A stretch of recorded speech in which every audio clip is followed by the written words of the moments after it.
Here I have Xiaomi Redmi A1 Plus, and today I'm going to show you how to enable power saving mode on this device.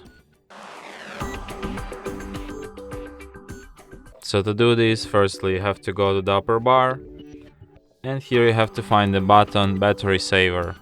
So by tapping on it once you can switch this mode. By holding a finger on it you can access some of its settings. For example, you can don't wake screen for notification.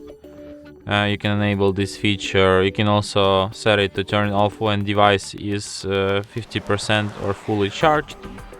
And you can also set up a schedule for this mode. You can select start and end time here. So yeah, and that's it. Thanks for watching. If you find this tutorial useful, don't forget to hit that like button and subscribe to our channel.